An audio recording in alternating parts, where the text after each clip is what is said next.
Buenas tardes. Con ánimo, ¿ah? Está con ánimo. Bueno, agradecido del Señor. Ya estamos en el mes de julio. Pasamos la mitad del año ya, así que no nos queda mucho tiempo para fin de año. Pero cada día el Señor dice tiene su propio mal y su propio afán.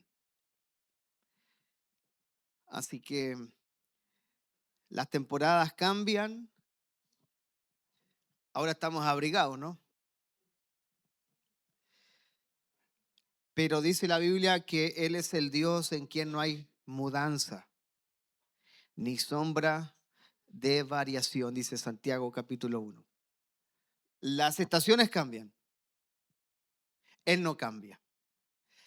Y esa es nuestra certeza, esa es nuestra seguridad de que nuestro Dios no cambia ni cambiará.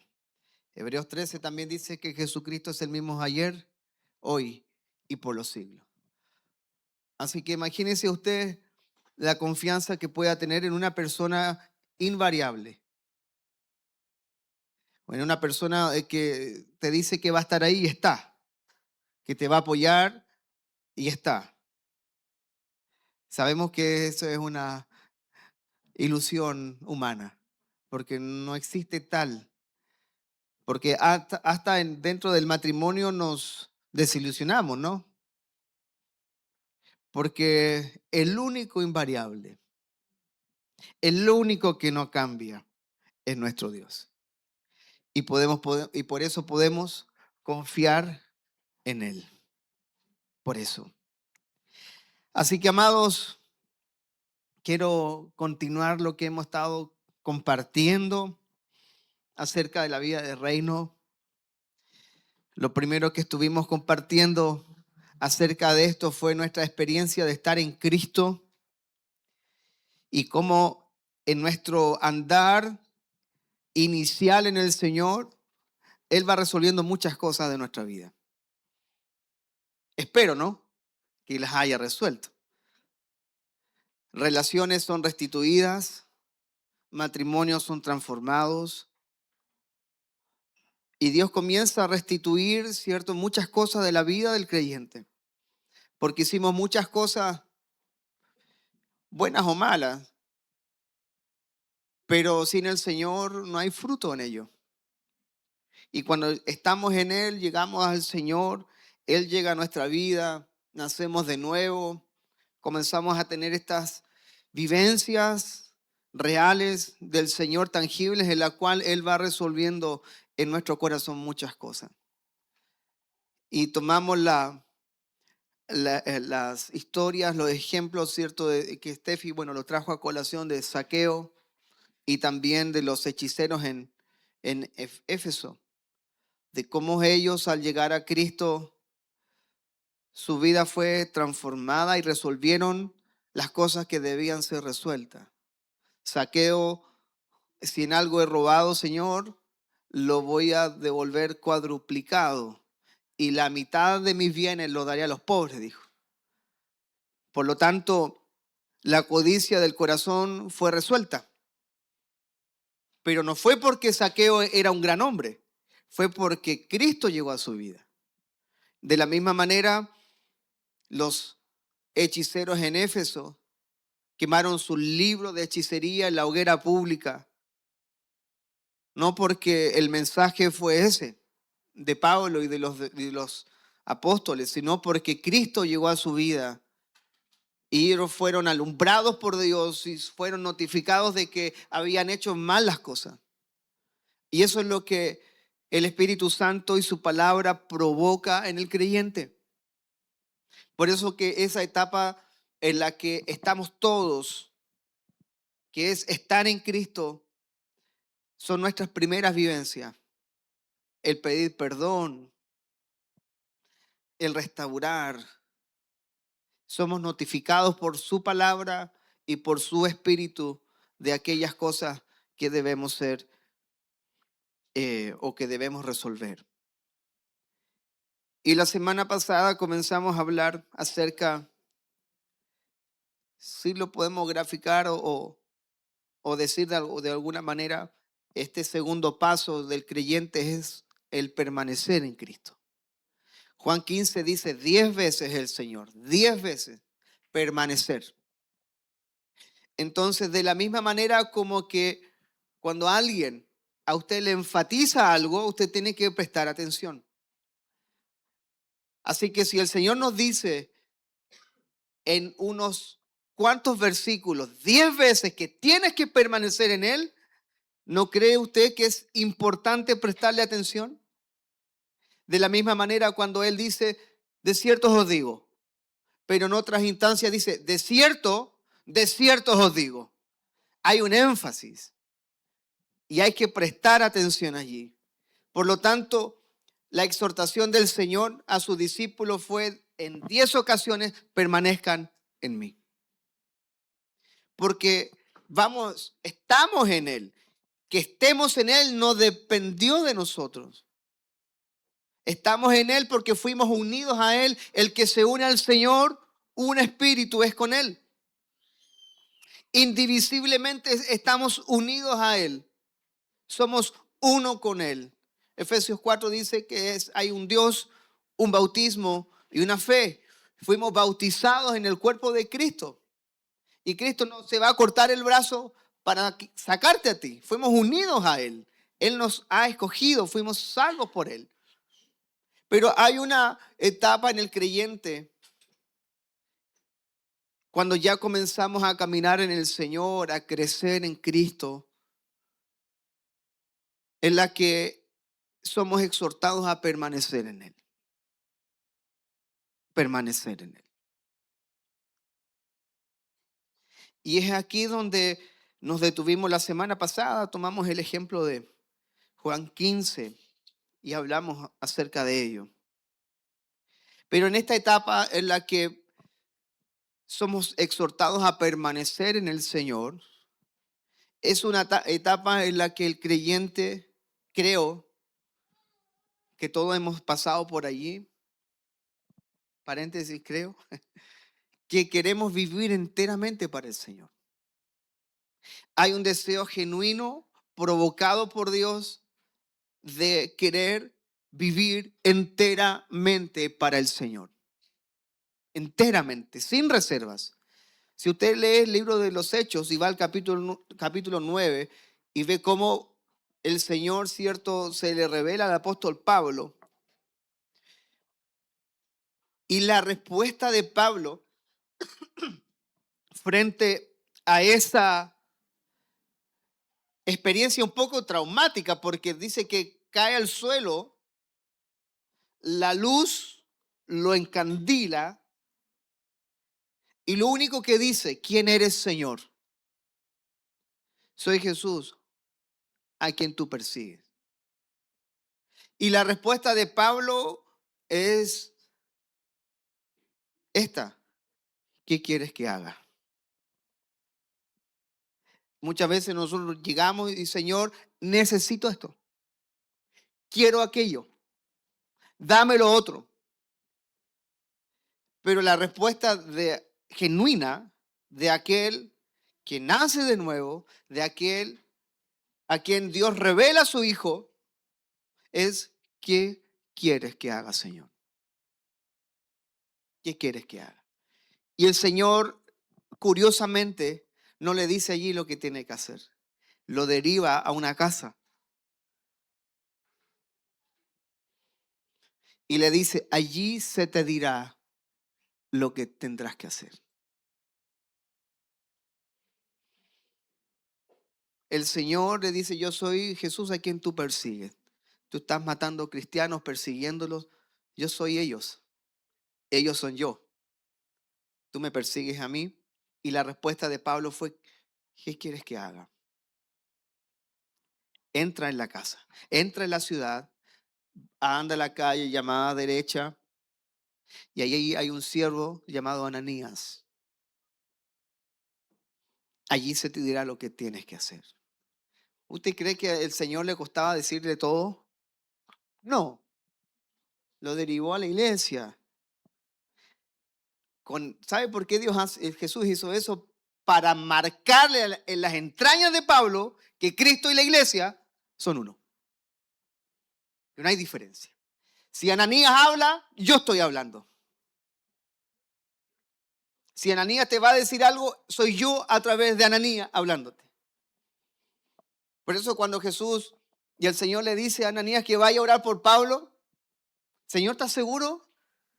Es el que nos persigue, el que nos mata. Anda. Y Ananías fue, oró y dice que Pablo fue lleno del Espíritu. Por eso, ¿por qué tomo la experiencia de Pablo? Porque la respuesta de alguien que genuinamente ama y nace de nuevo es, Señor, ¿qué quieres que haga? No hay peticiones, no hay solicitudes, no hay cargos. ¿Sabe que hay humillación? Reconocimiento del señorío de Él, que Él es Dios, que Él es quien manda y que estamos sujetos a su voluntad. Por eso ese deseo genuino, podríamos, y yo les decía, en el Antiguo Testamento se habla mucho de la consagración, del consagrar. El Nuevo no habla mucho de este concepto, pero sí creo que hay un deseo genuino del creyente de vivir enteramente para Dios, consagrarse a Dios. Pero ¿qué pasa con nosotros? Vemos esta dualidad en la que, como Pablo dice en Romanos 7, amo al Señor, me deleito en su ley, pero me veo haciendo otras cosas que no quiero hacer. Porque el creyente tiene el deseo genuino de parte de Dios, de servirle, de amarle, pero nos vemos confrontados a nosotros mismos. Pero quiero simplemente poner ciertas bases respecto de esto. ¿Por qué cuando vamos a la Escritura? ¿Por qué cuando nacemos de nuevo? ¿Por qué cuando Dios revela a Cristo en nosotros? Lo podemos, cierto, contemplar, ver. ¿Por qué nace este deseo? ¿Por qué podemos de pronto sentir esta demanda de Dios de vivir enteramente para Él?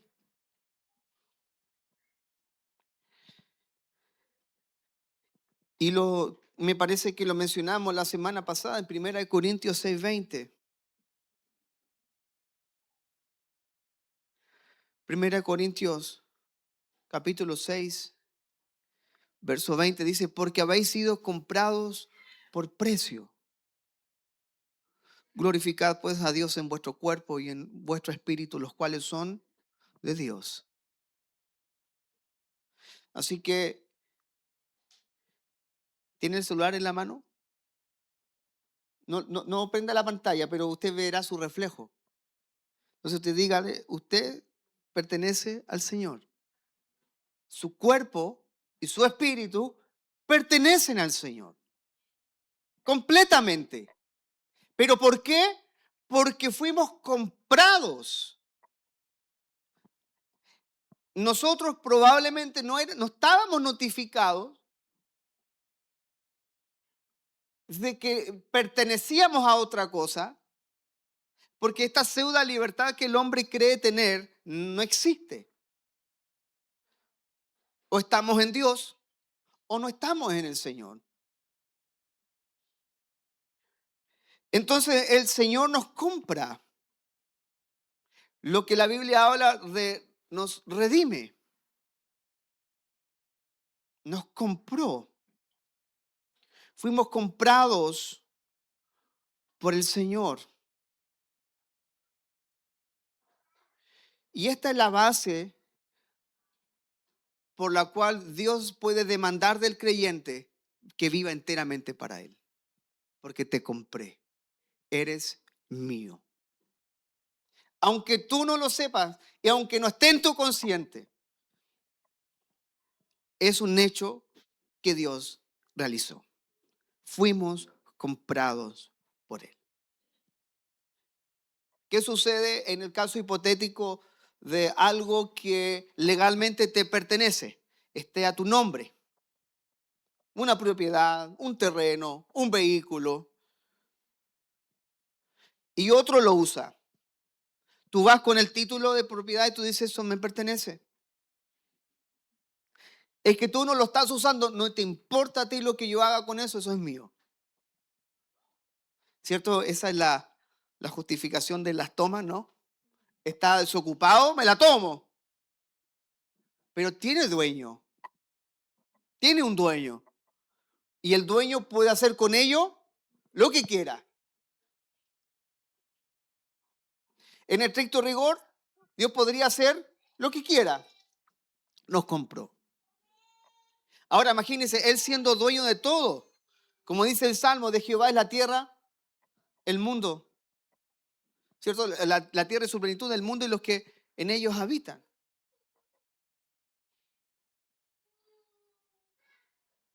Por eso Dios demanda.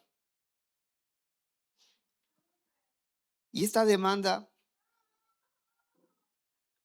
en muchas ocasiones no proviene de un mandamiento externo en muchas ocasiones, sino del deseo genuino de vivir enteramente para Dios.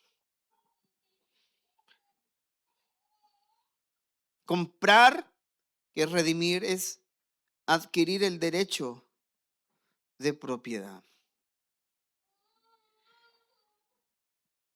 Pero hay algo curioso en esto.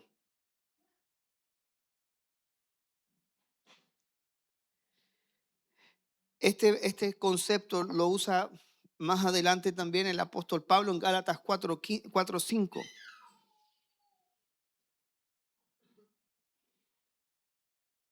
Gálatas 4:5 dice, para que redimiese a los que estaban bajo la ley, a fin de que recibiésemos la adopción de hijos.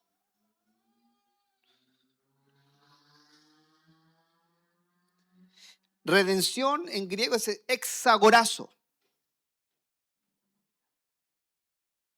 Exagorazo, rescatar. Fue un rescate. Y exagorazo elimina toda pena o deuda. Porque en un sentido, y esto quiero detenerme aquí solo unos minutos para establecer una base. En un sentido pertenecíamos a la ley, estábamos bajo la ley. Estábamos bajo el dominio de la ley. Éramos esclavos a ella o de ella. Por un lado estábamos obligados a guardarla, pero no podíamos guardarla. Por lo tanto, al no guardar la ley, al no cumplirla, teníamos un gran problema. Un gran problema. Mire, Romanos 10:5.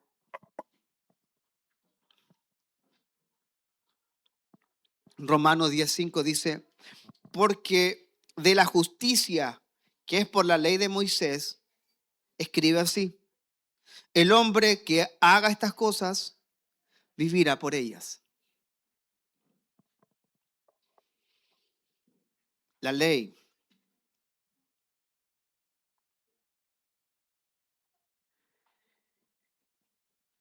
Cuando comprendemos que el Señor nos rescata, cuando el Señor nos compra, el precio que pagó fue su propia sangre. Fue su sangre.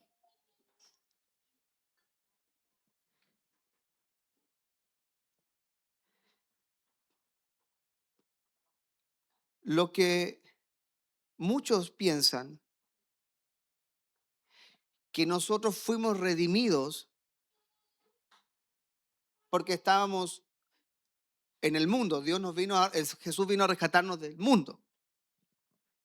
Jesús vino a rescatarnos del pecado.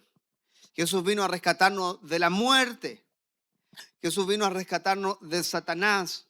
Mire, todo eso está incluido, pero no es la base.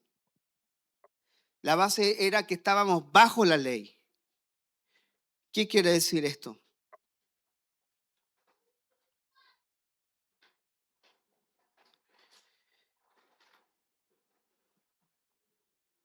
¿Por qué tuvimos que ser redimidos o comprados de estar bajo la ley?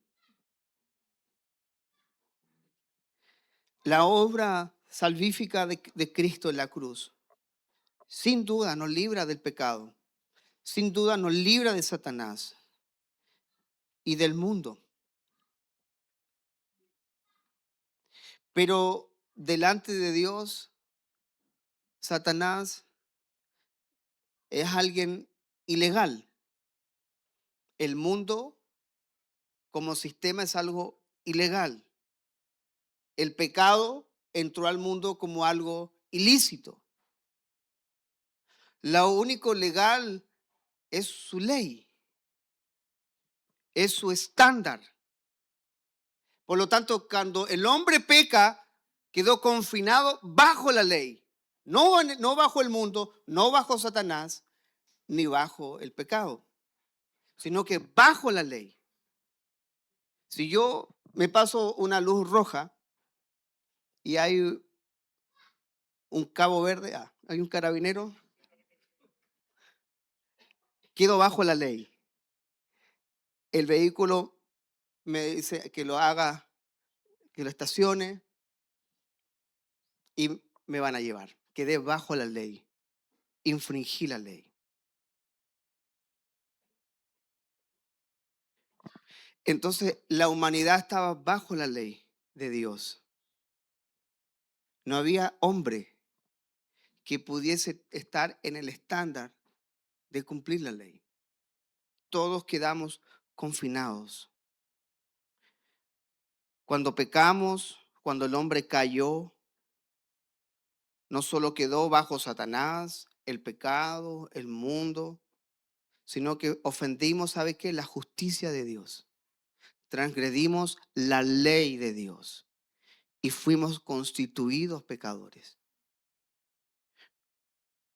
Puesto que vinimos a ser pecadores, caímos bajo la ley de Dios.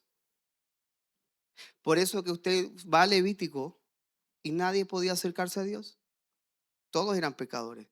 Y el Dios establece un sistema de ofrendas para que el hombre se acerque a Dios. Y debían presentar animales y sacrificar y presentar sangre para santificar al hombre. Porque usted ve el libro de Levítico y lo ve, si que lo ha leído, espero que sí. Y usted ve una serie de requisitos interminables, cómo debía ser el animal, cómo debía presentarse esto, cómo debía degüellarse, cómo debía ser trozado, qué partes se quemaban, qué partes se desechaban, qué parte era para el sacerdote, qué parte era para Dios. Es un sinfín de requisitos. Pero ¿cuál es la finalidad de ellos? Dios quería habitar con su pueblo. Dios quería que su pueblo, por eso en Levítico se llama el tabernáculo de reunión. Dios quería reunirse con su pueblo. Pero su pueblo no podía acercarse porque estaba bajo la ley. Estaba en pecado. El hombre no podía, ni puede.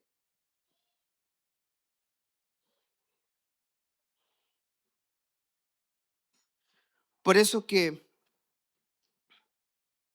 el hecho de que fuéramos retenidos por la ley de Dios, fuimos retenidos y confinados por la ley de Dios, es totalmente justo y legal para Dios.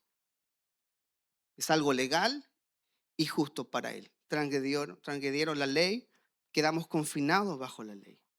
Recuerde lo que dice la ley, que el alma que pecare ciertamente morirá.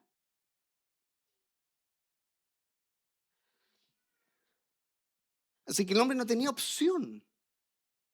Fuimos constituidos pecadores. Por lo tanto, Él no murió solo para librarte del mundo y trasladarte al reino del amado Hijo, como dice Colosenses 1:13. Él no te libró solamente de la ley del pecado, como dice Romanos 8:2. No es solo eso, está incluido eso.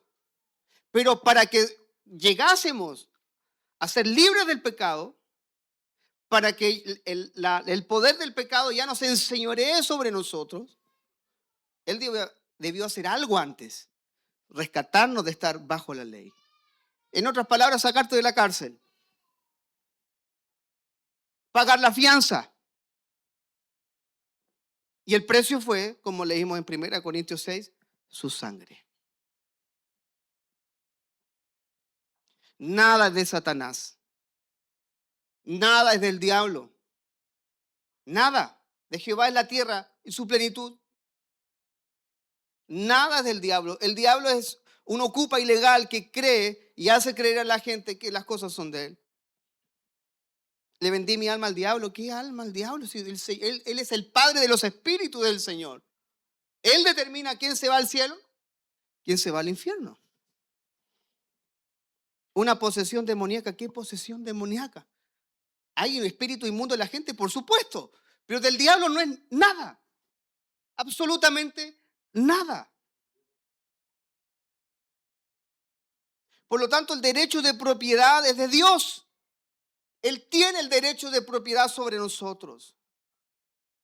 Y es sobre esa base, sobre esa base que Dios demanda a sus hijos. Santidad, que se aparten del mal, porque eres mío. Eres mío. Usted no fue librado solo de esas cosas que nombramos, que por cierto son poderosísimas y las experimentamos, ¿no? Que ya el pecado nos enseñoría de vosotros, de que ya tenemos por el Espíritu la capacidad de ver el reino de Dios, de darle importancia. Pero antes que todo eso ocurriera, fuimos redimidos, comprados. ¿Sabe lo que era hexagorazo o lo que es la redención en el Antiguo Testamento? Una familia rica ir a una subasta de esclavos y escoger un esclavo.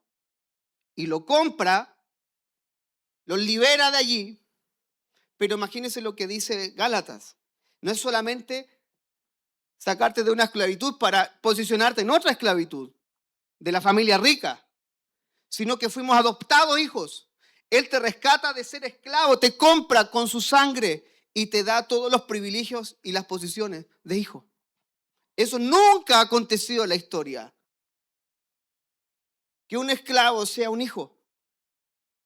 El esclavo vivía fuera de la casa. El esclavo no tenía parte de la herencia de la familia.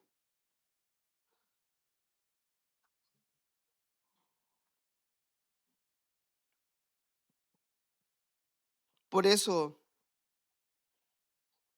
el derecho de propiedad sobre nosotros está en las manos de Dios.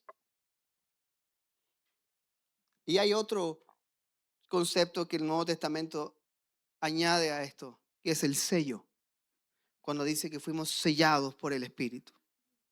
Sello es procedencia. Contextualmente en la época de la iglesia primitiva, de los evangelios, ¿cómo sabían si la carta, la epístola, el pergamino, el rollo venía del rey o de la persona? Con el sello. Se sellaba con una cera y ponían el sello. El timbre de hoy. Era la única manera fidedigna, confiable de que esa carta pertenecía al remitente.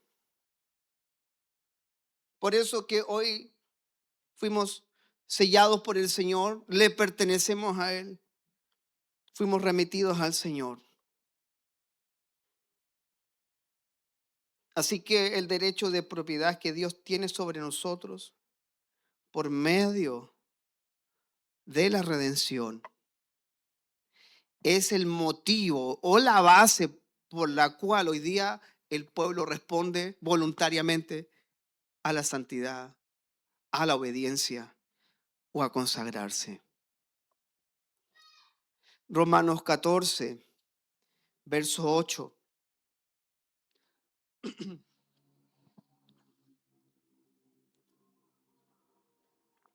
Dice, pues si vivimos, para el Señor vivimos. Y si morimos, para el Señor morimos. Así pues, sea que vivamos o que muramos, del Señor somos. Y en eso no hay duda absoluta. Usted es del Señor, no porque usted lo eligió, no porque fue su opción de religión. Jesús dijo, vosotros no me escogisteis a mí, yo os elegí a vosotros. Él nos escogió, Él nos compró. Pero algo de lo que debemos tener plena certeza y certidumbre es que somos del Señor. No porque tú lo elegiste, no porque eres evangélico o porque eres cristiano, porque Él te ha comprado. Él te ha comprado. Su sangre fue el precio. Entonces, mire, si usted puede de una manera tratar de comparar, es incomparable, pero tratemos de comparar la frustración del propietario de un terreno, el cual fue ocupado y no puede sacar a la gente de adentro, tiene que ocupar ¿qué? La ley. La ley.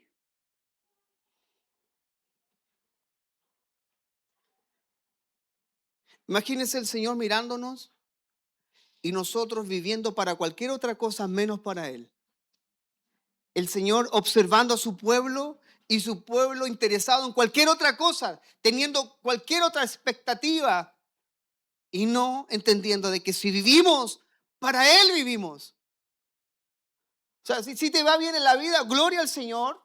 Si no te va tan bien, gloria al Señor. Y si fracasaste rotundamente, gloria al Señor. Porque si vivimos, para el Señor vivimos.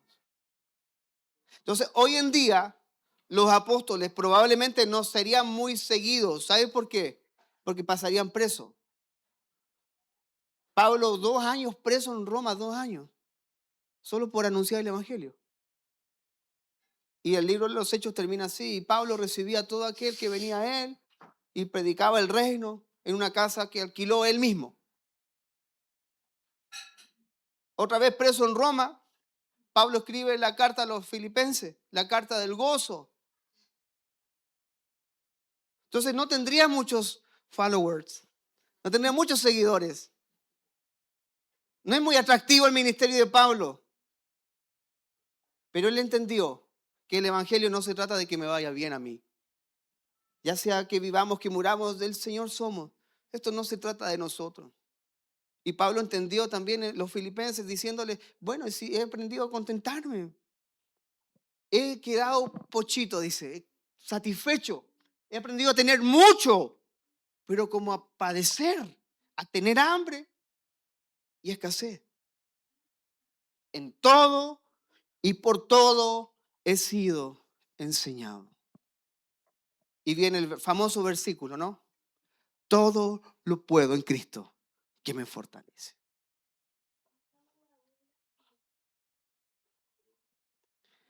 Pablo entendió que era un hombre que había sido comprado por el Señor y que su vida le pertenecía a Él.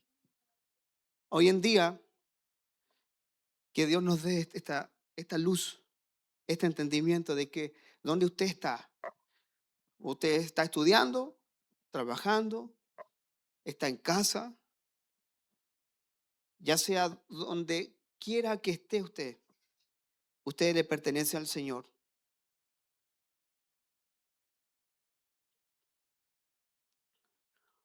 No estamos en nuestras propias manos, ya no somos nuestros. Y esto cuando lo podemos comprender por la gracia de Dios, que usted no se pertenece, que usted no se pertenece, es fuerte.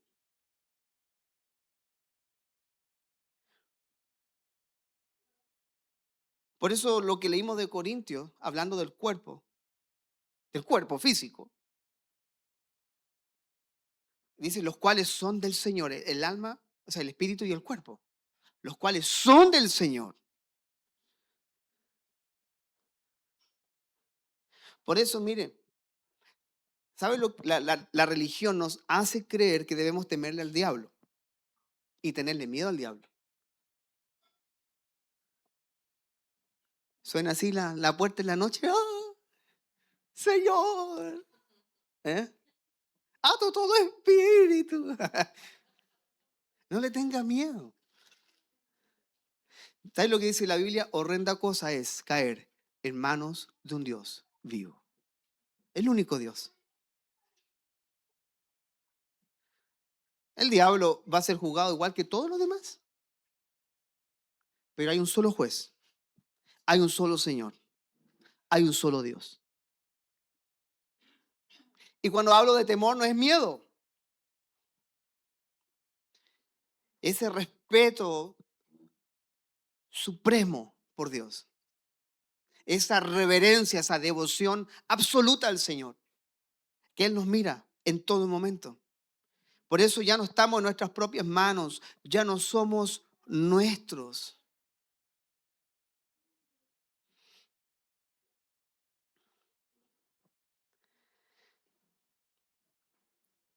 ¿Cuál es el motivo por el cual los hijos de Dios determinan vivir enteramente para Él? Hay algo que sucede en el creyente y solo a los creyentes, solo a los hijos, que nosotros no le damos muchas veces o no podemos tener una explicación tan lógica, porque es algo que podemos experimentar los hijos. Es como el himno, ¿cierto? Cuando dice, eh, hay un himno que se llama Paz, cuán dulce paz. Entonces hay una parte que dice, es una calma infinita que solo podrán los amados de Dios comprender. Y hay cosas que solo los hijos de Dios pueden comprender. Hay cosas que solo los hijos de Dios pueden disfrutar. Solo los hijos.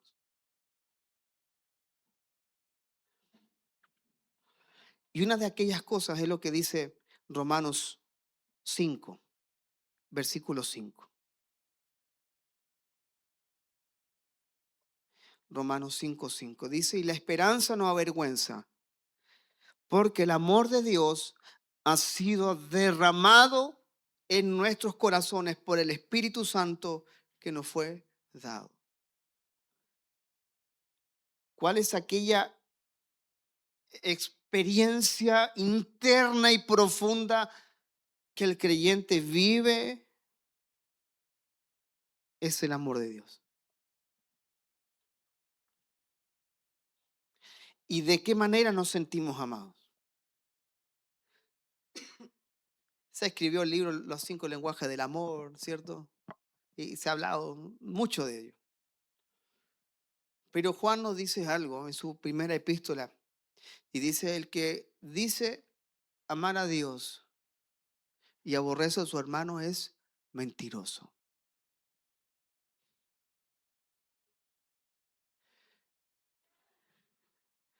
Y es curioso porque dice mentiroso. Y la razón es esa. Es una mentira. ¿Qué es una mentira? Amar a Dios y no amar al hermano. Es imposible que tú ames a Dios sin amar al hermano. Es imposible no amar a Dios o amar a Dios y no amar a la iglesia. No se puede. Son dos cosas inconcebibles en la escritura y en la vida del creyente. Me devuelvo unos minutos atrás cuando Jesús le dijo a Pablo, yo soy Jesús a quien tú persigues. Y estaba grabando las entrañas de Pablo que la iglesia y Jesús y Cristo son uno. Es lo mismo. Por lo tanto, el motivo de la consagración, del deseo del Hijo de Dios por consagrarse, por vivir enteramente para el Señor, Es el amor de Dios. Es el amor de Dios.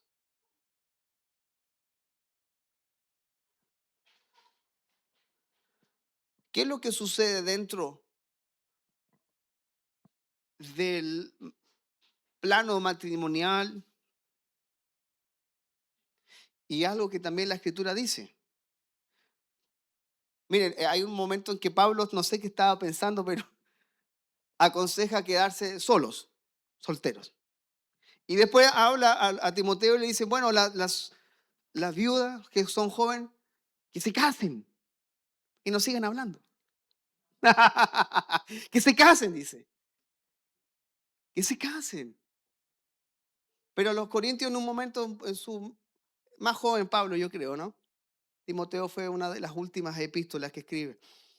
Pero Pablo les dice que se queden solos. ¿Por qué? Y dice el por qué. Dice porque el esposo busca agradar a la esposa y la esposa busca agradar al esposo. Que es la respuesta innata del amor. Buscar el bien del otro. Buscar la comodidad del otro. Es innato al amor.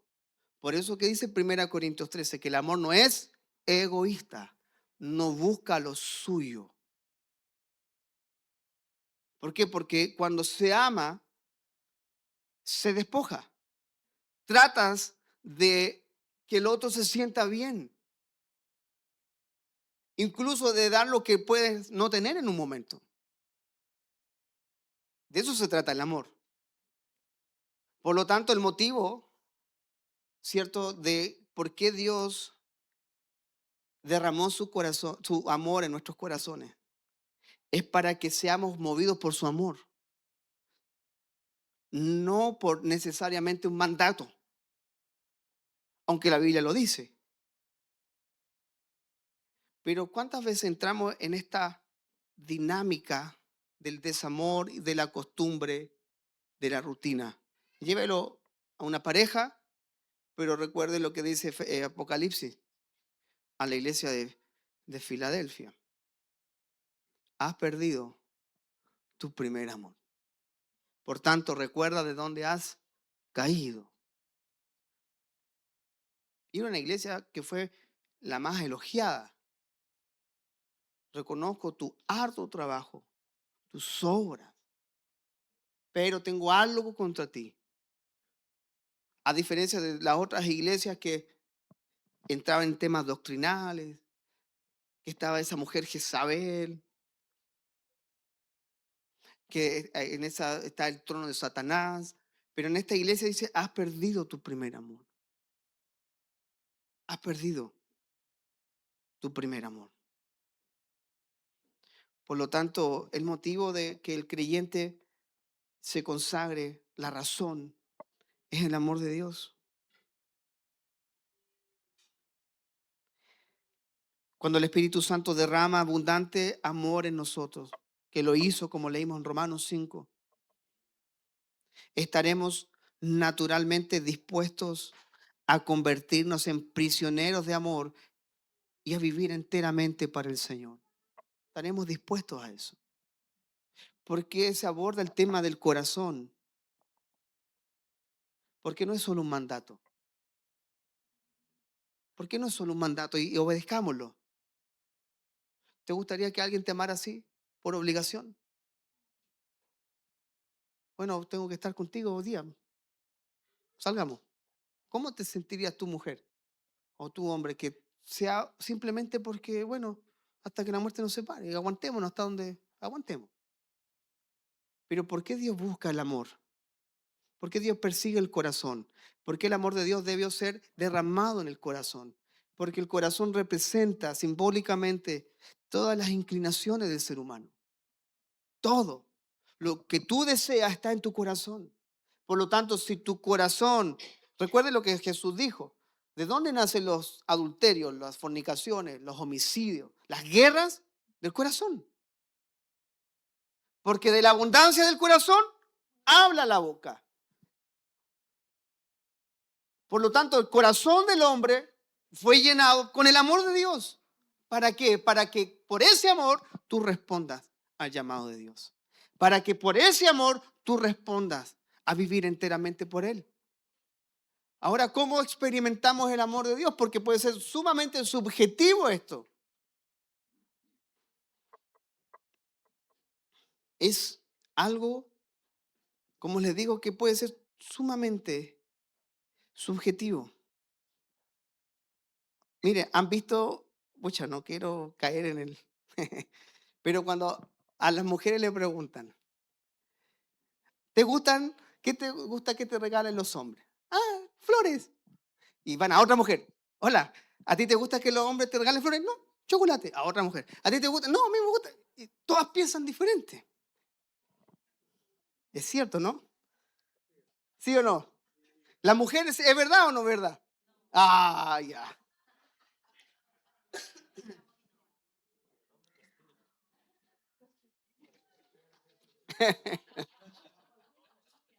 Pero aquí voy con este ejemplo. La subjetividad de la expresión. La subjetividad de cómo me siento. Es muy subjetivo eso. La gente se puede sentir de muchas formas. Hay gente que no se ofende por tales cosas, pero otros se ofende profundamente. Es muy subjetivo. Entonces la Biblia nos deja algo en claro, muy claro. ¿De qué manera experimentamos el amor de Dios? Primera de Juan 4:20. Primera de Juan 4:20.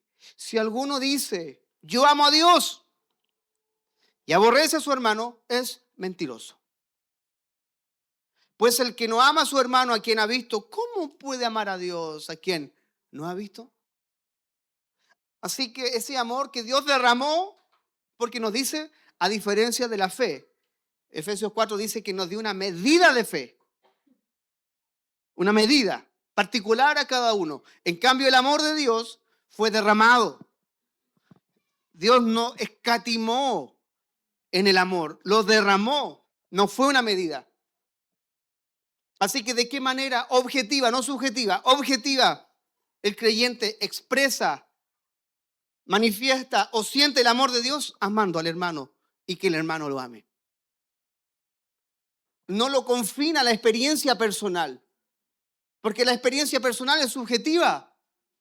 ¿Por qué? Porque oramos por sanidad por alguien y alguien fue sanado. ¡Oh, gloria a Dios! Pero el otro no fue sanado. O sea, Dios no me ama.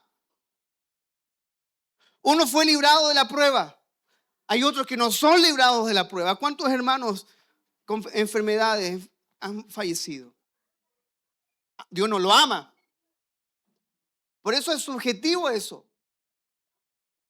No es lo que Dios hace a favor mío. No es si Dios responde mis oraciones. De esa manera no es medible el amor de Dios. El amor de Dios es medible, ¿cómo? En la iglesia. En cómo amamos y en cómo me aman.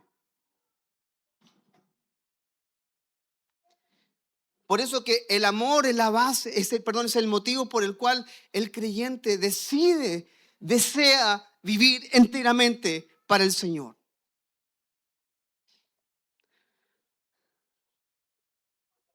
Segunda de Corintios 5:14. Dice, porque el amor de Cristo nos constriñe. Pensando esto, que si uno murió por todos, luego todos murieron. Pero quiero quedarme con la primera parte del versículo. Porque el amor de Cristo nos constriñe. Suneko en griego. Mire,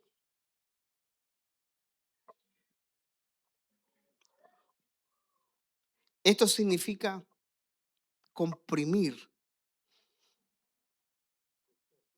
apretar, estrechar. El amor de Cristo nos constriñe. Hay algo que es más fuerte que tú. Es como cuando Pablo habla de la ley del pecado, dice que me lleva cautivo, no tengo opción, Oh, el amor, ¿no? Bueno, una raya más para el tigre no le hace nada. Ya estaba atizado. Es el amor que cargo.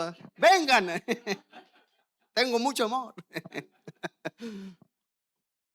Una también de las traducciones de constreñir en griego es dejar perplejo, tener preso. Se usa en distintas formas. Por lo tanto, el amor de Cristo a veces nos aprieta. Es algo como una carga en el corazón. Es algo que es más fuerte que nosotros. Mire, qué padre, qué madre. Voy a hablar de los padres. Pero qué padre podría resistirse al llanto de su hijo en la noche. Un animal nomás. Pero qué padre podría resistirse a escuchar a su hijo bebé llorando y no se levanta. O al llanto de su hijo. ¿Cuántos papás se levantan y no era el niño? Ah, se cayó el otro. Ah. No es el mío. Oye, tu hijo está sangrando. Se quebró la pierna, ¿no? No, pero la reacción innata del llanto es ¡pum! Y pierde muchas veces la noción de que si hay alguien al lado, tú llegas ahí. Es algo más fuerte. El amor te moviliza. Y eso es lo que Dios quiere de sus hijos. Que no solamente sean obedientes porque la Biblia lo dice y es correcto hacerlo, pero también porque el amor te constriñe, te mueve, te moviliza. Es más fuerte que tú.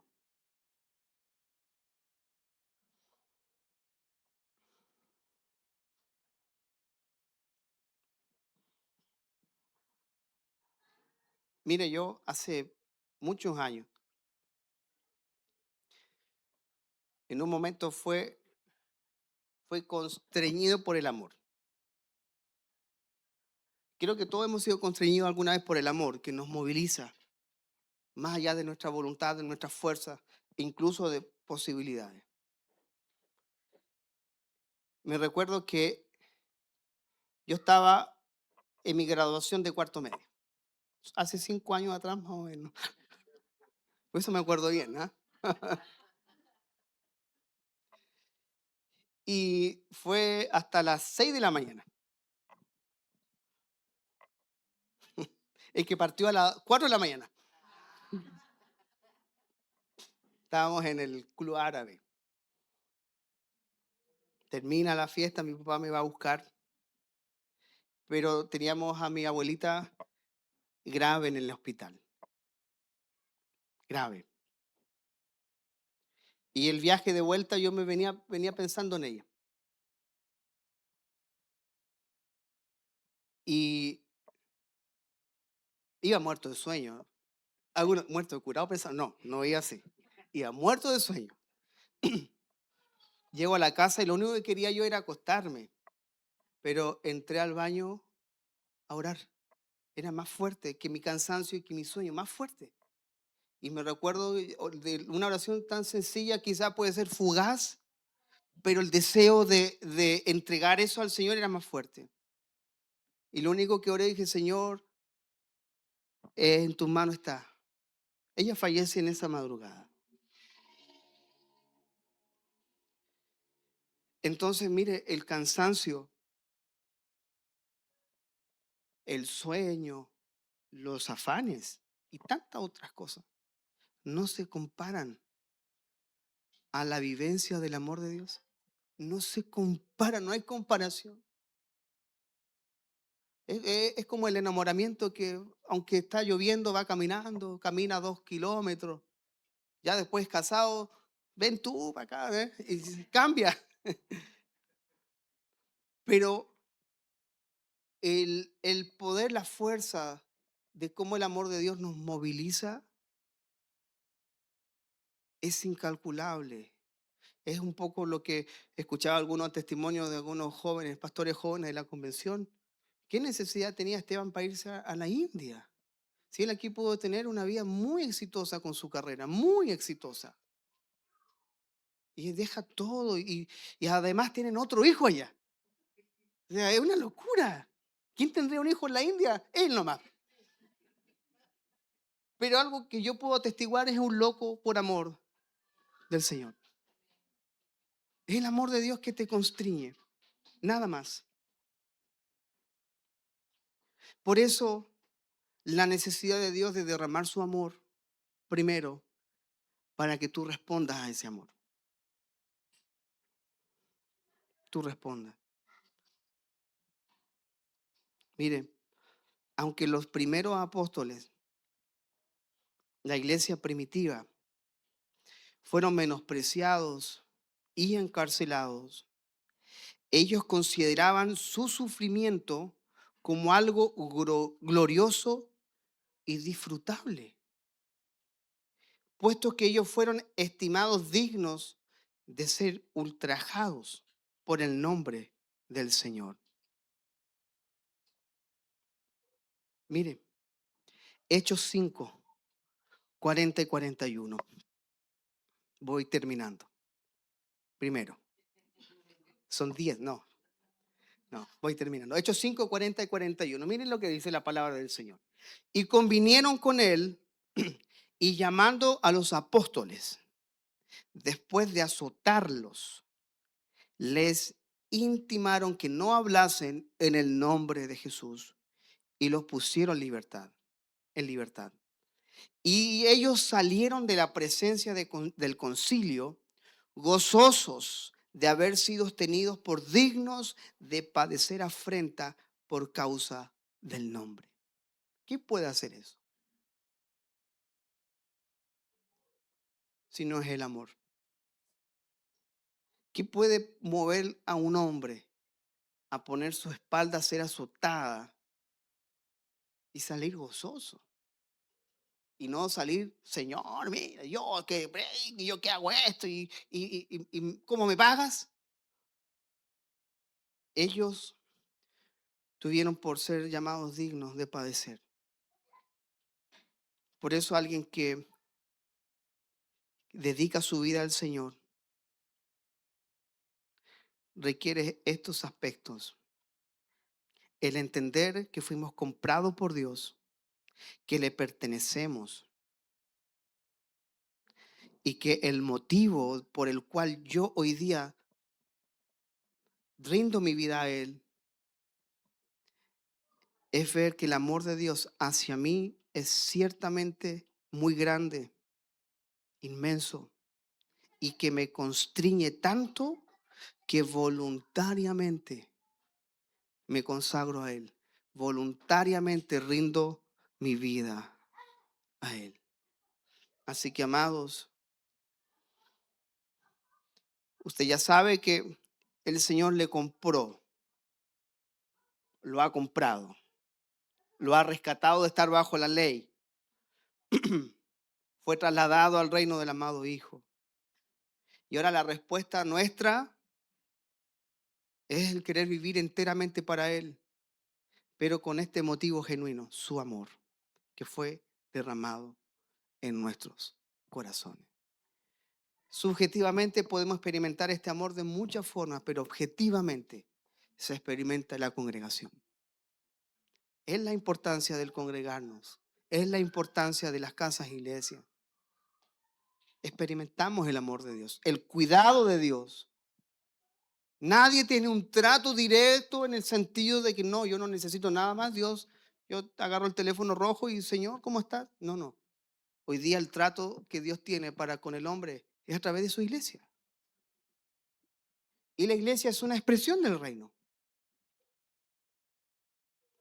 Y los ciudadanos del reino son los miembros de la iglesia, los que le muestran al mundo por medio de ser la luz y por medio de ser la sal de la tierra, que hay un reino diferente, que hay un rey que está gobernando. No importa el presidente de turno, no importa lo que pase en el mundo, su reino es inconmovible.